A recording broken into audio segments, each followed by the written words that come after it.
지난 4월 30일 주일에 하나님이 예배를 얼마나 중요하게 생각하시는지, 그러므로 신앙생활에서 예배가 얼마나 소중한지, 예배의 중요성에 대해 말씀드렸다면, 이번 주와 다음 주는 왜 예배를 드려야 하는지, 예배를 드리는 목적에 대해서 말씀드리고, 또 어떻게 예배를 드려야 하는지 예배의 순서와 내용에 대해서 말씀을 드리려고 합니다.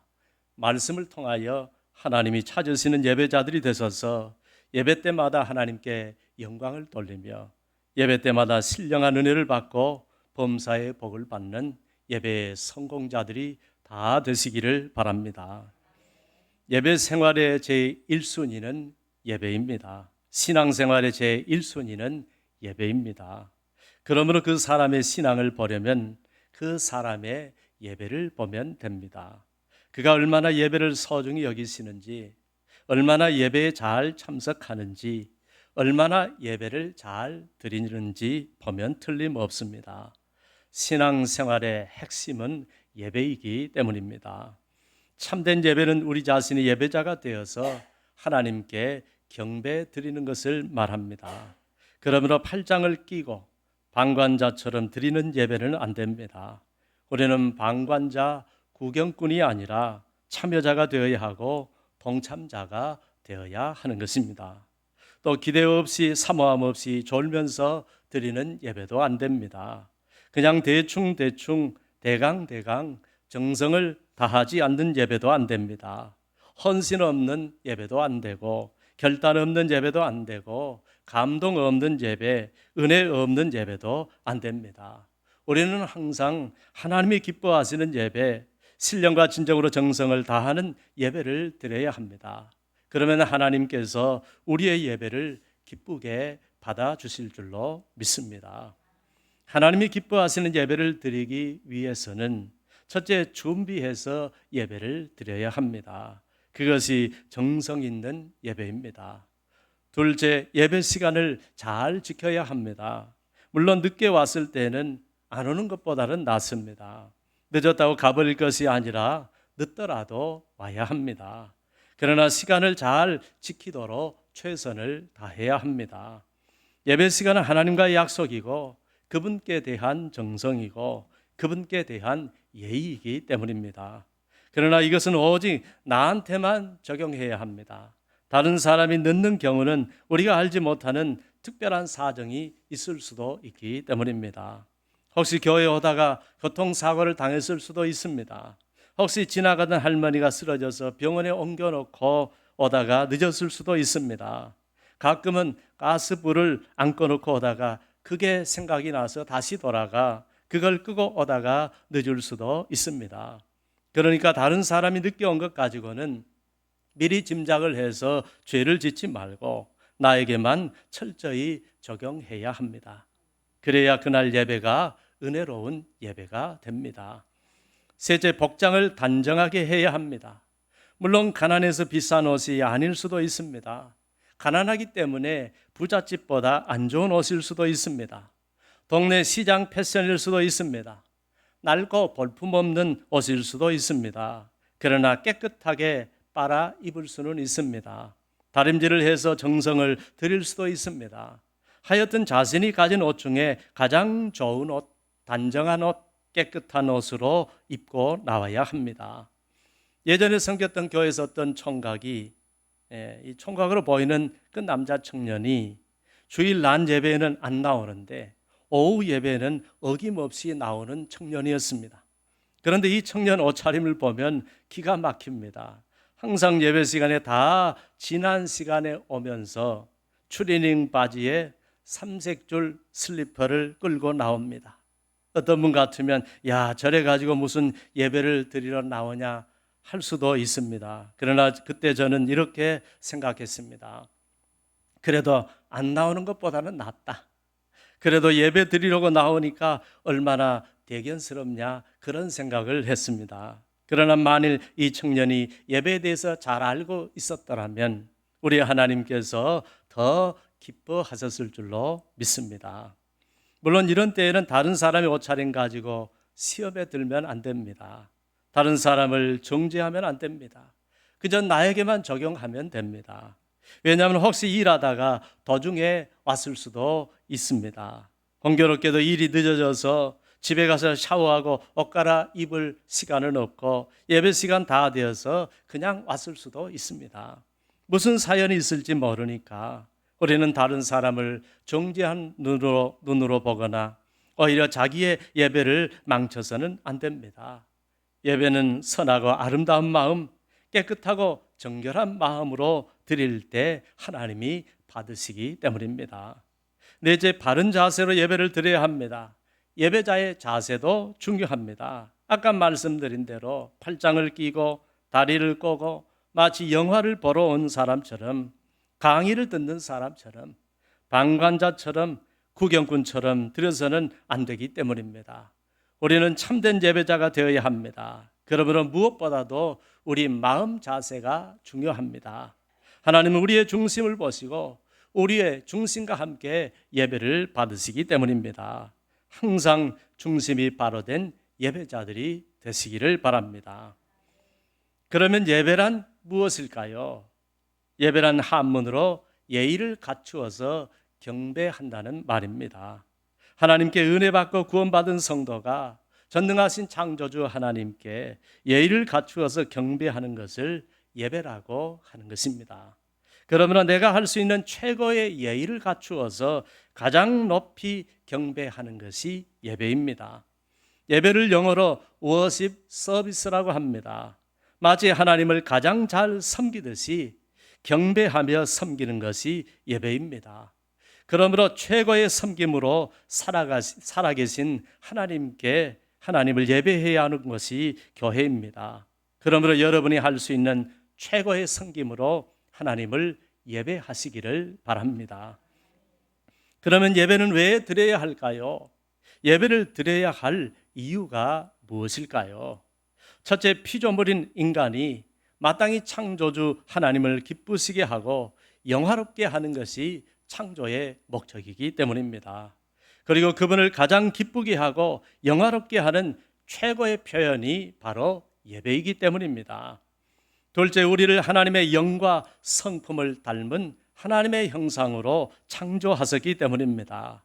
여러분, 우리가 어떻게 세상에서 만물의 영장이 되고 가장 지혜롭고 창조적인 생산을 해내고 다른 모든 피조물과는 수준과 결이 다른 고결한 삶을 살아갈 수 있을까요?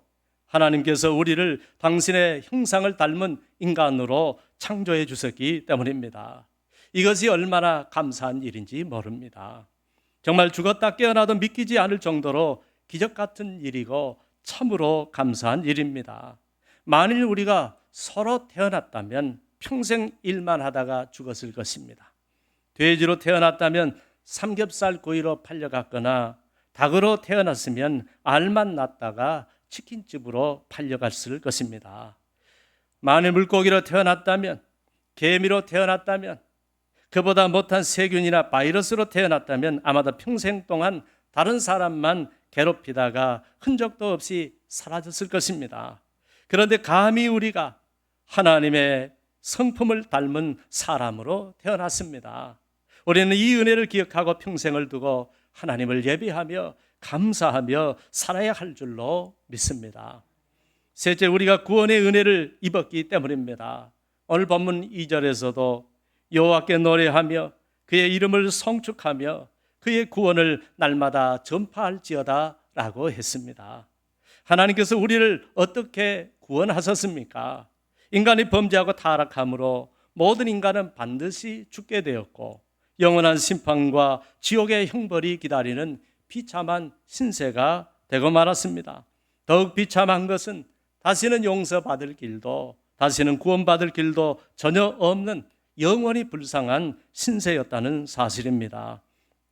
그런데 하나님께서는 그런 우리를 구원하시려고 그 아들 예수 그리스도를 이 땅에 보내주시고 그 아들에게 인간의 죄를 대신 짊어지게 하시고 인간을 위한 속죄 제물로 십자가 위에서 죽게 하심으로 우리를 구원해 주셨습니다.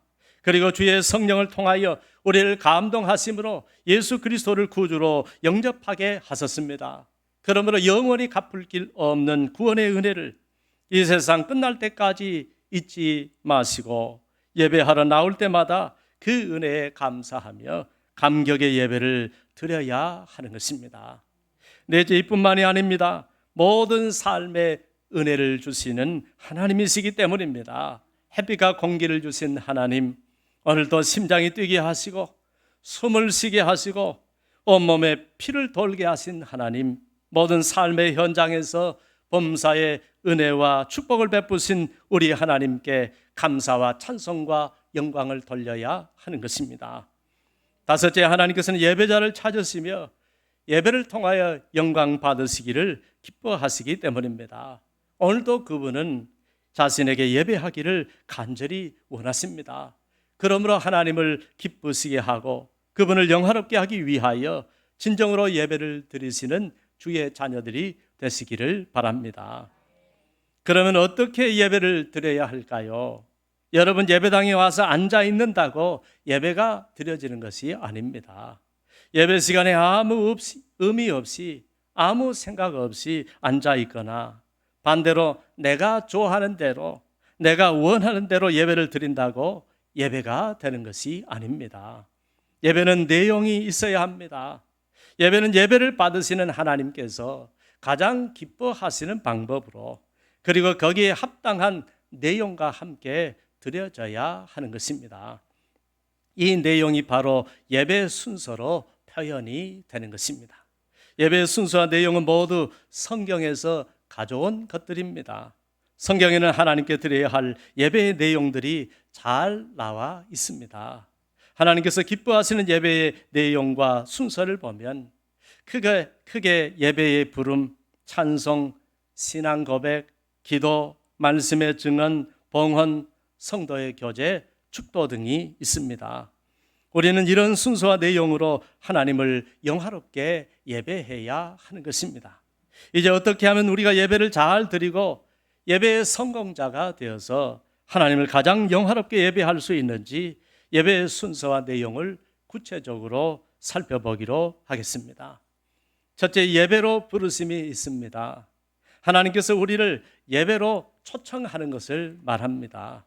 그래서 예배 인도자가 이제 다 같이 전능하신 창조주 하나님께 예배 드리십시다 라고 하면 그렇게 하나님을 대신하여 예배로 초청하는 것입니다. 그러면 우리는 예배로 부르시는 하나님의 초청을 믿음으로 받아들이고 예배자로서 응답할 수 있어야 합니다.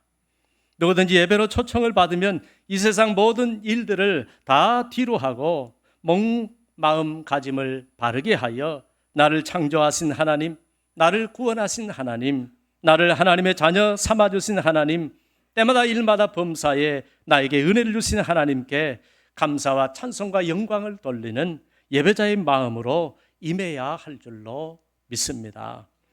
둘째, 찬송이 있습니다. 찬송으로 그분의 은혜와 영광을 찬양하는 것입니다. 본문 4절에 여호와는 위대하시니 지극히 찬양할 것이요 모든 신들보다 경외할 것이며 라고 했습니다. 여러분, 세상에는 무수한 노래들이 있습니다.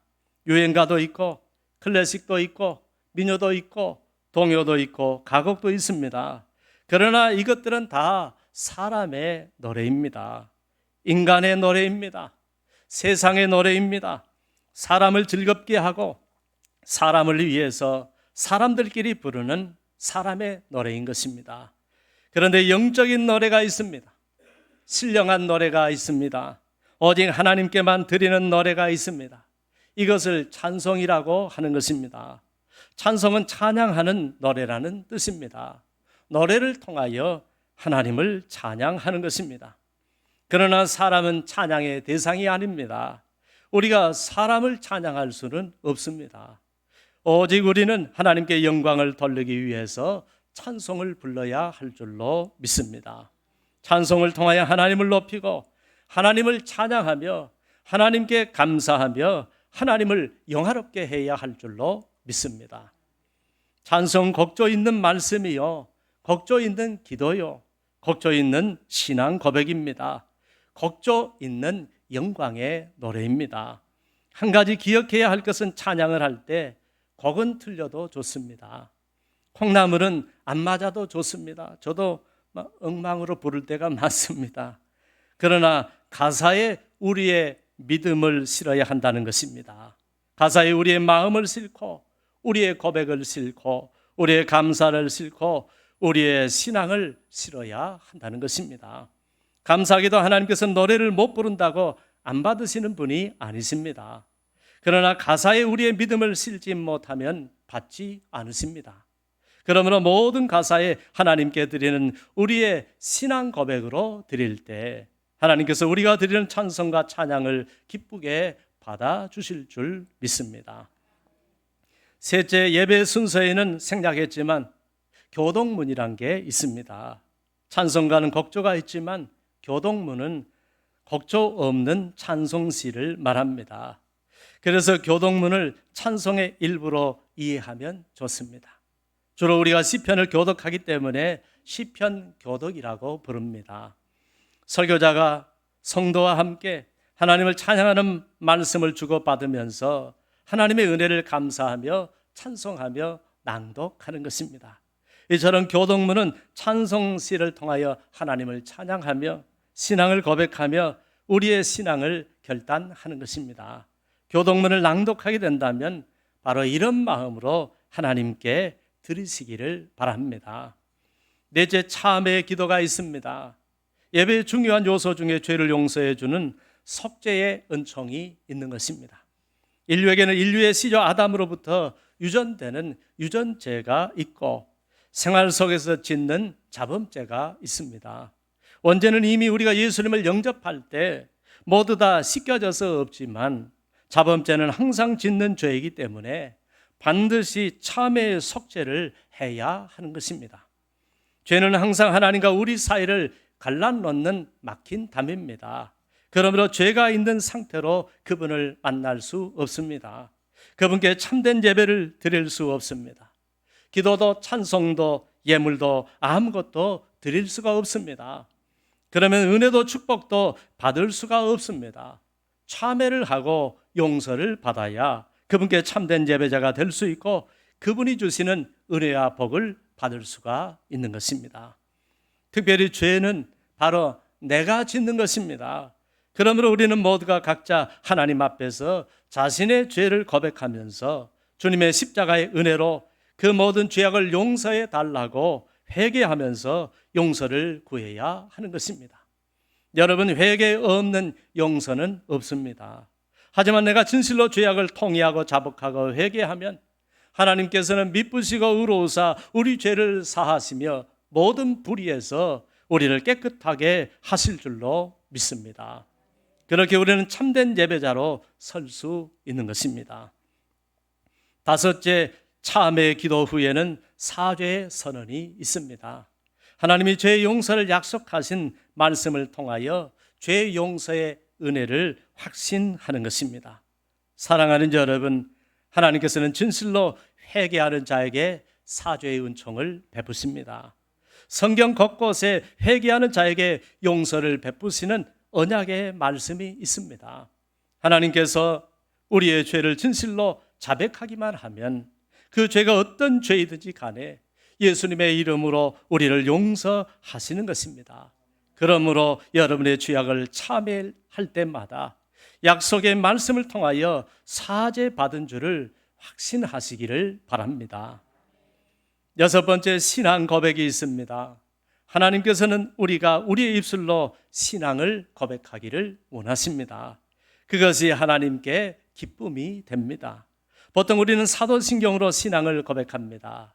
예배 인도자가 사도신경으로 우리의 신앙을 고백하겠습니다 라고 예배를 인도합니다. 그런데 왜 꼭 사도신경으로 우리의 신앙을 고백할까요? 물론 우리는 신구약 성경 66권 모두를 믿습니다. 그러나 예배 시간에 신구약 성경 66권 전체를 일일이 다 언급하면서 이걸 믿습니다 하고 고백한다면 아마 일주일이 지나도 예배가 안 끝날 것입니다. 그런데 사도신경은 66권 성경 전체의 내용을 아주 간략하게 매우 핵심적으로 요약한 신앙 고백입니다. 사도신경은 말 그대로 사도들이 믿었던 신앙의 글을 말합니다. 예수님을 가장 잘 믿었던 사도들의 신앙 고백서입니다. 성경이 보면 예수님의 제자들을 나중에 사도들이라고 했습니다. 사도들은 무엇을 믿었을까요? 당연히 성경을 믿었습니다. 성삼위일체 되신 하나님을 믿었습니다. 십자가에 달리신 예수 그리스도를 믿었습니다. 그분이 가르쳐 주신 말씀을 믿었습니다. 사도신경 속에는 우리가 믿어야 할 핵심적인 신앙 내용을 모두 담고 있습니다. 우리가 누구를 믿어야 하는지, 무엇을 믿어야 하는지, 왜 믿어야 하는지, 어떻게 믿어야 하는지, 우리가 꼭 믿어야 할 내용들을 아주 간단 명료하게, 그러나 너무나 분명하게 핵심적으로 잘 기록하고 있습니다. 한 가지 기억할 것은 사도들의 신앙 고백이라고는 하지만 각자 자신의 신앙으로 고백해야 한다는 것입니다. 또 예배 때마다 자주 암송하니까 마음을 실지 못하고 앵무새처럼 주문을 애우듯이 애워서는 안 된다는 것입니다. 마치 암송대회 하듯이 총알같이 애워서도 안 됩니다. 또박또박 천천히 하나님께 내 신앙 고백으로 고백해야 하는 것입니다. 그래야 하나님께서는 사도신경을 내 신앙 고백으로 받아주시는 것입니다.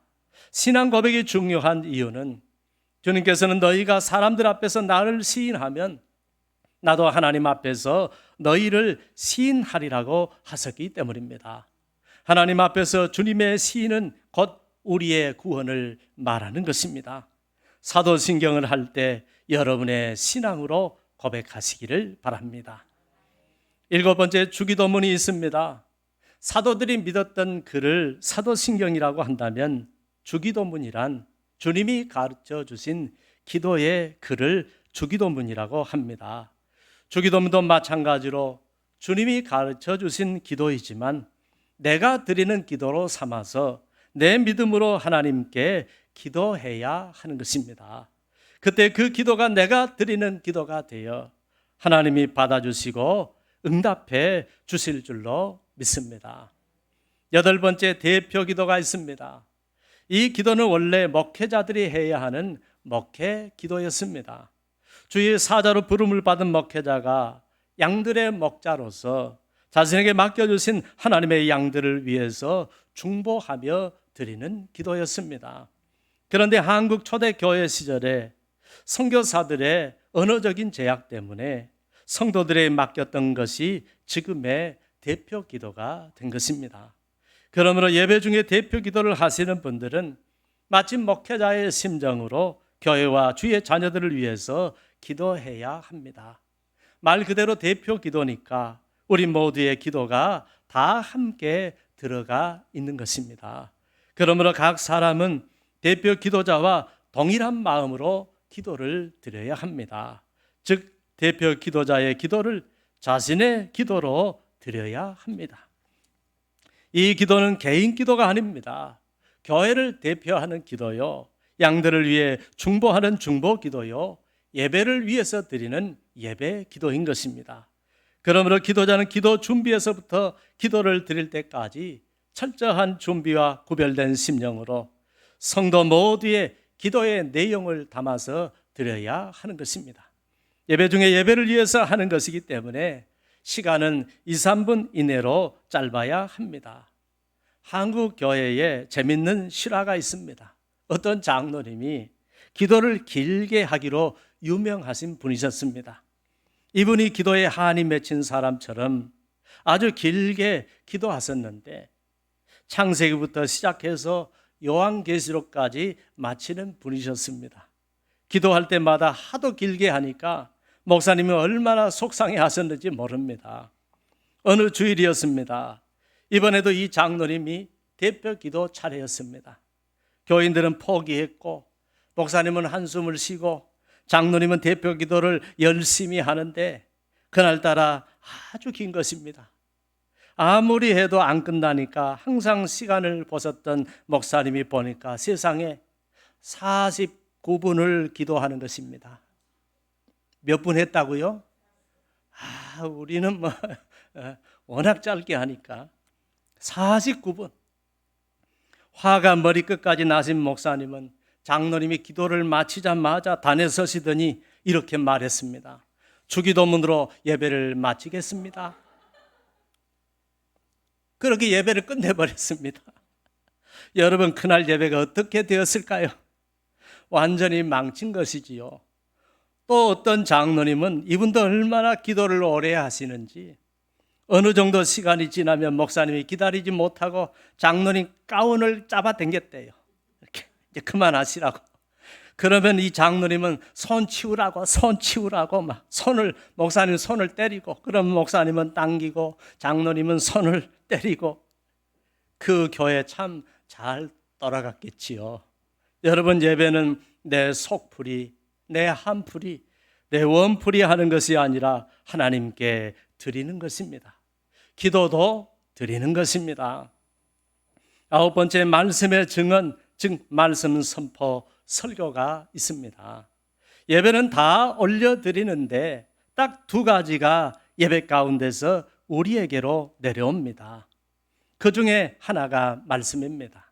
여러분, 말씀이 강단에서 성도에게 내려오는 것입니다. 하나님께서는 주의 종을 통하여 그날 예배자에게 말씀으로 은혜를 주십니다. 말씀은 성도들이 먹어야 살 수 있는 영의 양식이기 때문입니다. 하나님의 말씀은 마치 육신의 밥과 같습니다. 그러므로 말씀을 들을 때 우리 영혼이 살아나고 건강해지고 성장하는 것입니다. 하나님은 말씀을 통하여 우리의 깊은 곳까지도 개입하시는 것입니다. 여러분, 하나님의 말씀은 세 가지가 있습니다. 첫째, 기록된 말씀인 성경이 있습니다. 성경 66권 모두가 신앙과 행위에 있어서 정확무오한 유일의 법칙이며 하나님의 말씀입니다. 둘째, 계시된 말씀인 예수 그리스도가 있습니다. 주님은 하나님의 계시된 말씀이십니다. 살아있는 하나님의 말씀이십니다. 주님이 하신 모든 말씀, 모든 행동, 모든 가르치심, 그 자체가 바로 하나님의 말씀인 것입니다. 셋째로, 선포된 말씀인 설교가 있습니다. 이 설교를 다른 말로 하면 해석된 말씀이라고 합니다. 우리는 이 세 가지 말씀을 모두 다 하나의 말씀, 즉 하나님의 말씀으로 믿어야 합니다. 그러므로 주의 사자로 세움을 받은 목회자를 통하여 주시는 하나님의 해석된 말씀을 목사 개인의 말이나 세상의 경험이나 철학이나 윤리 도덕과 같은 인간의 말로 받아서는 안 됩니다. 설교도 동일하게 영원불변하는 진리의 말씀이요, 생명의 말씀인 하나님의 말씀으로 받아야 합니다. 하나님께서는 주의 사자를 통하여 이 시대에 필요한 말씀을 우리에게 공급해 주시는 것입니다. 그러므로 말씀을 전하는 자는 하나님의 말씀을 전하는 막중한 사명감을 가지고 사람의 말을 전하지 말고 오직 하나님의 말씀만 전해야 하고요, 말씀을 듣는 자는 그 말씀을 사모하고 받아들이며 모두 다 나에게 주시는 하나님의 말씀으로 받아야 할 줄로 믿습니다. 사랑하는 여러분, 오늘도 하나님은 예배하는 자를 찾으시고 예배를 최우선적으로 생각하시기에 우리는 예배의 회복이 없이는 어떤 것도 기대할 수가 없습니다. 모든 신앙은 예배에서 출발하고 모든 은혜와 축복은 바로 예배를 통해서 나오기 때문입니다. 교회의 부흥과 성장도 예배에서 나오는 것입니다. 은혜와 축복도 예배에서 나오는 것입니다. 스가랴 14장 17절로 19절에 보면 하나님께서는 예배를 드리지 않는 자의 하늘을 닫아버리시고 예배를 드리지 않는 자에게 재앙을 내리신다고 하셨습니다. 그리고 절기를 지키지 않는 자에게는 이방 사람들이라도 벌을 내리신다고 하셨습니다. 스가랴 14장 17절로 19절에 보면 땅에 있는 족속들 중에 그 왕 만군의 여호와께 예배하러 경배하러 예루살렘에 올라오지 아니하는 자들에게는 비를 내리지 아니할 것인즉 만일 애굽 족속이 올라오지 아니할 때에는 비 내림이 있지 아니하리니 여호와께서 초막절을 지키러 올라오지 아니하는 이방 나라들의 사람을 치시는 재앙을 그에게 내리실 것이라. 애굽 사람이나 이방 나라 사람이나 초막절을 지키러 올라오지 아니하는 자가 받을 벌이 그러하니라고 하셨습니다. 사랑하는 여러분, 그러므로 우리는 예배에 없는 하나님의 은혜와 축복을 기대할 수 없습니다. 만일 우리가 예배를 경홀히 여기거나 등한히 한다면 오히려 우리 삶에는 하늘이 닫히고 재앙이 임할 뿐입니다. 그러면 하나님께 드리는 거룩한 예배를 여러분의 삶의 제1순위로 삼고 항상 예배의 자리 사모하고 예배의 자리를 사수하시기를 바랍니다. 사랑하는 여러분, 우리는 모든 예배에 하나님이 받으시는 예배를 드리는 참된 예배자가 되어 예배의 성공자들이 되어야 할 줄로 믿습니다.